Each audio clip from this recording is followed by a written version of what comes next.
What is up, guys? Today it is Thursday and we are here for chapter 334 of My Hero Academia. I'm sorry I couldn't do a video last week. I actually took a mini vacation to Austin, Texas, but you best believe I did read the chapter. And in honor of the last chapter, let us have a moment of silence and salute for our number one hero of America, Star and Stripe. In addition to the news from last week from My Hero Academia, we also reached 500 subscribers on the channel, and I cannot thank you guys enough for reaching this big milestone, and there's so much more to come. But I know we're all dying to figure out what the hell happened in chapter 334 of My Hero Academia. So guys, without further ado, let's hop right into the spoilers. So the chapter begins with the Jets going after Shigaraki, who now has wings. It is revealed that he stole this quirk from the Nomu before blowing him up 2 chapters ago. He continues to look for someone to whom he can pass New Order before his consciousness disappears. He continues to sense All Might's menacing presence within Star. He then propels himself at a high speed out of the pilot's field of vision. They lament and remember what Star said before the fight, that she would send their bodies back to their families. He says that she surely surpassed All Might and became the greatest hero of all. I'm not sure how much I agree with this statement regarding her surpassing All Might, but within just a few short chapters, Star and Stripe has really kind of solidified herself to me as a S-tier character within My Hero Academia, and I continually, despite her now being out of the story kind of officially, given that she's obviously dead, I wish she was in the story a lot longer, specifically if she was introduced earlier into the story so that we knew that the heroes within America had this looming, overwhelming presence within Star. I think it would have made her death even more impactful, but regardless of her being introduced only a few short chapters ago, I think Star and Stripe is a character we can all remember for the rest of our experience within My Hero Academia. Specifically, this fight with Shigaraki kind of showed just the monstrous power she possessed within her quirk and how amazing she can spin a tale regarding these brilliant brand new quirks that have these interesting stipulations that really kind of shake up what us as an audience even view as standard and traditional quirks. Her fight just didn't showcase how brilliant Shigaraki is within combat and how powerful he's become while simultaneously having a split consciousness with All for One. It really additionally shows us that Star and Stripe was a brilliant tactician in and of herself, specifically putting a backup plan in case she lost this battle. And as Star said, what a small sacrifice her own life is in order to save so many other individuals. But back to the chapter contents from my little rant, we then see the inside of a house where a guy and a lady are watching television, and he says that the power and water have not been cut off yet, so they plan to enjoy a quiet life after they've been released from prison. They don't want to get involved in trouble anymore. We find out that the guy's name is Kashiko Kashi, a thief and serial killer. But soon after that, the house is destroyed. Shigaraki has just landed there and he's all beaten up, but he sees an opportunity in front of him. He suspects that Star has created a rule that would prohibit New Order from coexisting with other quirks, so he plans to steal Kashi's quirk and then give him New Order so he could have control over New Order's user. But as soon as he tries to, an image of Star appears in his mind and calls him an idiot. Since the order was that New Order was going to revolt against other quirks, it ended up wearing out in the process by having to face multiple quirks that All for One possesses. In other words, New Order ended up ceasing to exist. Star regrets not being able to destroy all of Shigaraki's quirks, but sends one last message to Shigaraki and All for One. As long as the will to protect continues to exist, the determination of a hero will forever be passed on. Surely someone will be able to put an end to him. I have visible chills from reading that. What beautiful final words from Star, really emphasizing that heroism isn't something that can merely be defeated. Heroism isn't just a person, it's an ideal that these heroes continually strive towards, and that as long as someone wishes to protect, that this will never cease from this freaking planet. This is so badass, especially that the ghost or the remnants of her spirit, the embers that live on, were still able to haunt All for One and Shigaraki. All for One responds and says that he doesn't care about that, and that he won this battle simply by coming out alive. But deep down in their consciousness, someone is thinking, for sure, some hero is going to.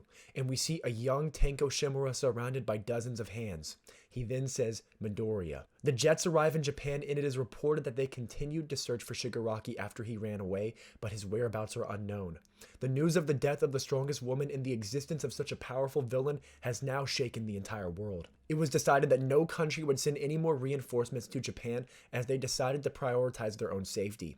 We see Salam, the hero from Egypt, outraged by this decision. The leader of the pilots is reporting the events to the police and to All Might, who says he wishes he could have met Cassie. However, he claims that the efforts were not in vain because the jets have the technology to detect the target's vital signs, analyze the quirks they are facing, and store that information. With this in hand, maybe they can discover some of Shigaraki's weaknesses. The next day, All Might went to the dorms to let them know that Shigaraki's completion has been delayed. He was supposed to reach perfect condition by tomorrow, but now he will probably be unable to move for at least a week. They need to make the most of this time so they can defeat Shigaraki and All for One.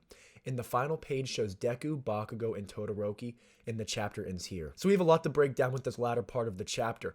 Specifically, we have discussed on this channel before that Midoriya aims to save Shigaraki. Despite Shigaraki being simultaneously Shigaraki and All for One, within him still exists Tenko Shimura, who at the end of the day wasn't a bad kid. I'm interested to see later in the story how Midoriya will take on this task of trying to save Shigaraki if he's simultaneously existing as both the god of all evil and at the end of the day just a kid manipulated by All for One himself. The nature of the redeeming qualities of Shigaraki, kind of at this point, it's hard to determine whether he's someone redeemable or not after all of the evil he's caused, but at the end of the day, we see so much foreshadowing from Horikoshi, not within just Deku's words of him believing that Shigaraki is someone he wants to save, but additionally we now see Tenko Shimura, and he's internally saying Midoriya, believing that the statement that Star made is in reference to Midoriya.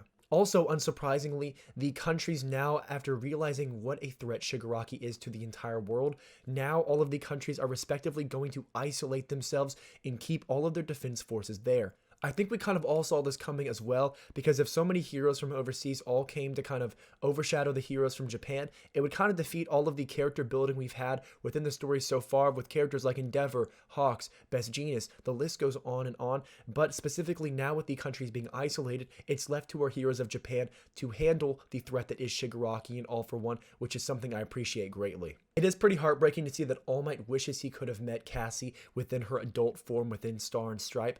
As we know, All Might has influenced Star and Stripe so much throughout her life, and she aimed to surpass him. And in fact, in the beginning of the chapter, it stated that perhaps she did. And I guess that's obviously very up for debate.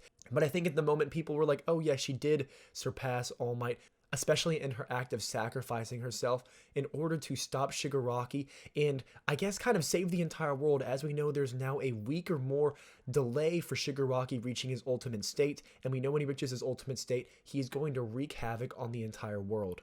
With this extra time though, I'm sure it gives the students a lot of time to prepare. Within this extra week of time, I'm sure it gives our students a lot of time to prepare, and I know many of you, myself included, have missed our big trio within Deku, Bakugo, and Todoroki, and I'm glad to see them back. I'm sure Deku looks up to Star and Stripe greatly. As we know, Deku is one who has been obsessed with heroes since he's a little kid, so there is absolutely no doubt in my mind that he's been well aware of Star, especially given that she's the #1 hero in America, and that she emulates All Might's aesthetic so heavily. I'm sure once the news breaks to Deku, it's going to absolutely enrage him, and I'm really excited for this to come into play. Thankfully, Shigaraki no longer possesses New Order, which is absolutely great, because if he did possess that, as we know, the whole power scaling system, it wouldn't have made that much sense, because I feel like Shigaraki would, in turn, be far too powerful within the story. This chapter was absolutely phenomenal, and specifically Star and Stripe's final words to haunt Shigaraki and All for One just forebodes the time to come whenever Deku, our future #1 hero, rises up as the bastion of heroism and is able to bring down this villain once and for all, avenging Star and Stripe and fulfilling not just All Might's wish, but all of the previous users of One for All. Guys, if you enjoyed this video, please don't forget to drop a like if you haven't already. Let me know in the comment section below what you also thought of this chapter and how great it was. And lastly, if you haven't subscribed, do that as we are continuing to push further and further ahead. As always, my friends, be greedier, and I will catch you all next time.